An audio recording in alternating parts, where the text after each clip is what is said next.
পিঠেটা কত সুন্দর দেখতে লাগছে দেখুন, সুন্দর কালার এসছে দেখুন ভাজার পরে, আর দেখতেও কিন্তু দারুণ লাগছে।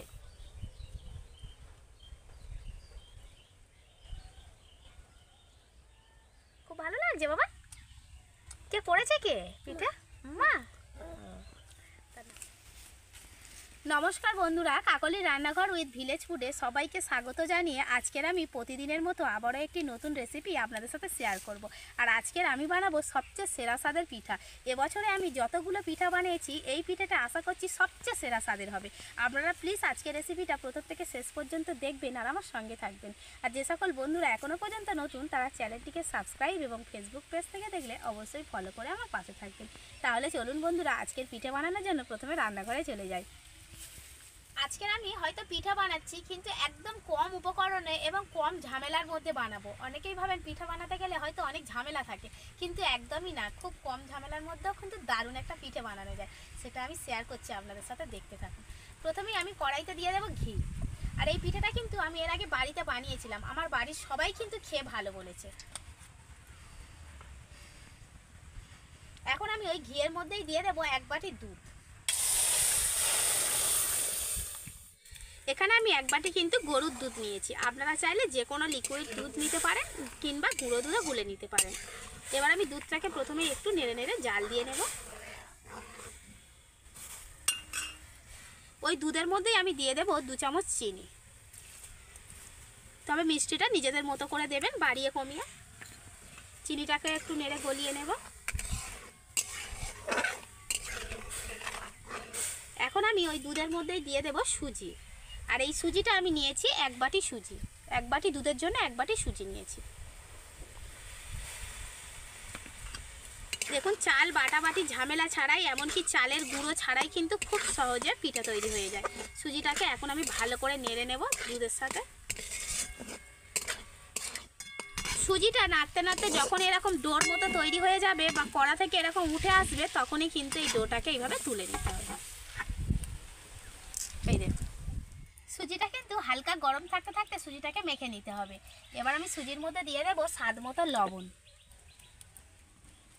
আর এখান থেকে দেব 2 চামচ ময়দা। ময়দাটা কিন্তু মেপে মেপে 2 চামচই দেবেন, এর থেকে বেশি দিলে কিন্তু পিঠেটা খেতে ভালো লাগবে না। এবার আমি ময়দার সাথে সুজিটাকে ভালো করে এইভাবে মেখে নেব।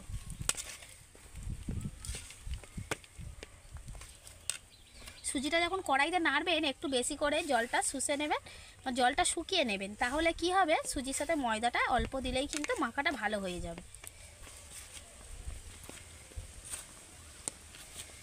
সুজির ডোটাকে কতটা সফট করে মেখে নিয়েছি দেখুন। শুধুমাত্র সুজি দিয়ে আজকের পিঠেটা কিন্তু বানাবো। এবার আমি এখান থেকে লেচি কেটে নেব।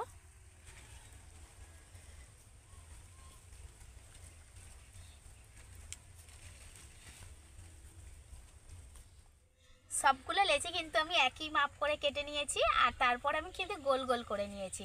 এবার আমি একটা লেচি এখান থেকে নিয়ে নেব, নিয়ে যেমন করে ছানার জিলিপি বানাই ঠিক সেই রকম শেপে পিঠেটাকে বানিয়ে নেব। এরকম লম্বা করে নেব। আর আমি কিন্তু হাতের তালুতে একটু ঘি মিশিয়ে নিয়েছি। এরকম লম্বা করে নিতে হবে হাতের তালু দিয়ে চেপে চেপে। এবার আমি একটাকে এইভাবে নিয়ে ঘুরিয়ে এর সাথে এইভাবে মুড়ে দেব। এখানটায় জুড়ে দেব একটু, না হলে ভাজার সময় কিন্তু ছেড়ে যেতে পারে। এবার আমি এটাকে এইভাবে ঘুরিয়ে নিয়ে এখান থেকে এইভাবে মুড়ে দেব, যেমন করে ছানার জিলিপি বানাই ঠিক সেই রকম শেপে আমি বানিয়ে নেব। দেখুন কত সুন্দর দেখতে লাগছে। একটা বানানো হয়ে গেল, এইভাবে আমি প্রত্যেকটা বানিয়ে নেব।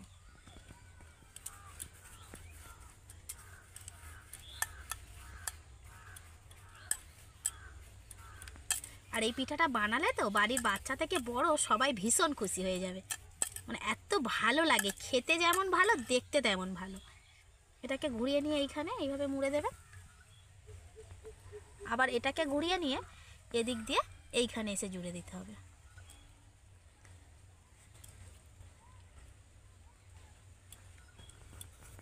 সবগুলো পিঠে আমি বানিয়ে নিয়েছি। এবার পিঠেগুলোকে ভাজার জন্য উনানটা জ্বেলে নেব। এবার আমি পিঠেগুলোকে তেলের মধ্যে ভেজে নেব। আর যেহেতু পিঠেগুলো সুজি দিয়ে বানানো, তাই তেলটাকে কিন্তু খুব ভালো করে গরম করে নিতে হবে, তা না হলে কিন্তু কড়াইতে লেগে যাবে।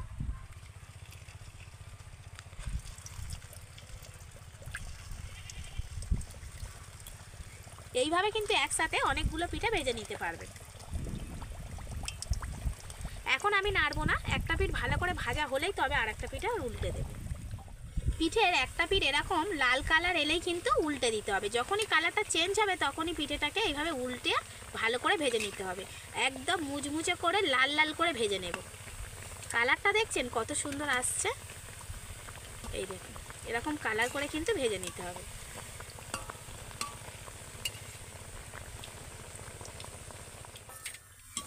পিঠেগুলো কিন্তু আমার ভাজা হয়ে গেছে, আর কত সুন্দর কালার এসছে দেখুন ভাজার পরে, আর দেখতেও কিন্তু দারুণ লাগছে। এবার আমি পিঠেগুলোকে তেল ঝরিয়ে তুলে নেব, নিয়ে বাকি পিঠেগুলোকে ভেজে নেব।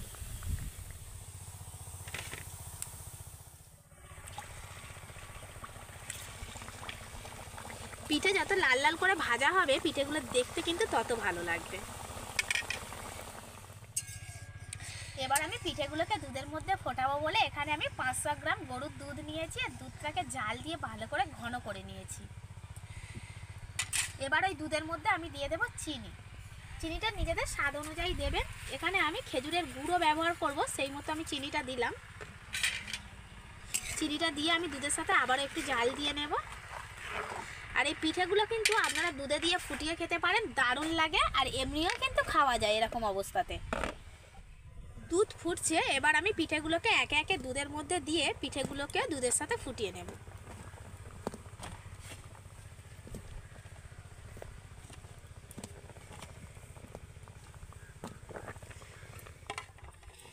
পিঠেটাকে দুধের সাথে যত ভালো করে ফোটানো হবে পিঠেটা তত ভালো সেদ্ধ হবে, আর খেতেও ভালো লাগবে। পিঠে কিন্তু প্রায় আমার সেদ্ধ হয়ে এসছে। এবার আমি দিয়ে দেব খেজুরের গুড়। শীতের সময় যেহেতু খেজুরের গুড় খুব পাওয়া যাচ্ছে, সেজন্য একটু যদি গুড় দেওয়া যায় তাহলে কিন্তু খেতে খুব ভালো লাগবে। কালারটা দেখছেন, আরও ফুটলে আরও কালারটা চেঞ্জ হয়ে যাবে।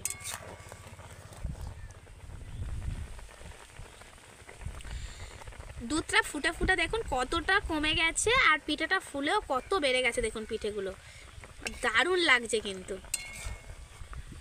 সেন্টটা যা বেরিয়েছে। এবার আমি কড়াটা নামিয়ে নেব, নিয়ে পিঠেটাকে ভালো করে ঠান্ডা করে নেব। পিঠে যত ভালো ঠান্ডা হবে তত খেতে বেশি ভালো লাগবে।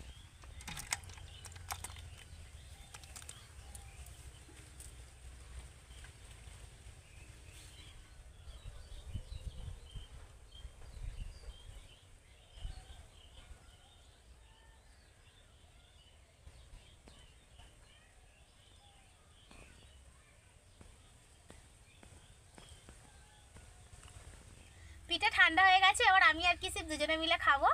চলো বাবু, খাবে তো? তুমি একা খাবে? না না, একটু একটু খেয়ে দেখো, একটু খেয়ে দেখো। ভালো লেগেছে? কত ভালো হয়েছে। ওরা তুলতে পারবে তুমি? দাও, আমি আমি ভেঙে দিই। দাও, তা নাও নাও নাও নাও। দেখেছেন তো বন্ধুরা, পিঠেটা কত ভালো সেদ্ধ হয়ে গেছে দেখুন, যে কিসি পর্যন্ত খেয়ে নিতে পারছে। নাও, খুব ভালো লাগছে বাবা। কে করেছে কে পিঠে? মা। তা নাও, খাও, আবার নাও, দাও আমি খাইয়ে দিই। ও, তুমি একাই খাবে? এ বাবা, পড়ে যাচ্ছে। নাও নাও নাও নাও নাও নাও নাও। এই পিঠাটা কিন্তু সম্পূর্ণ নতুন ধরনের একটা পিঠা। আপনারা কিন্তু অবশ্যই বাড়িতে একবার হলেও ট্রাই করবেন, বাড়ির সবাইকে খাওয়াবেন, দেখবেন বাচ্চা থেকে বড় ভীষণ খুশি হয়ে যাবে সবাই। আর আমার আজকের এই পিঠার রেসিপিটা আপনাদের ভালো লাগলে লাইক, কমেন্ট, শেয়ার, সাবস্ক্রাইব এবং ফলো করে অবশ্যই আমার পাশে থাকবেন, আর নিত্য নতুন রেসিপিগুলো দেখতে থাকবেন। না বাবু, ভালো লাগছে? খেয়ে নাও। আর খাবে তো?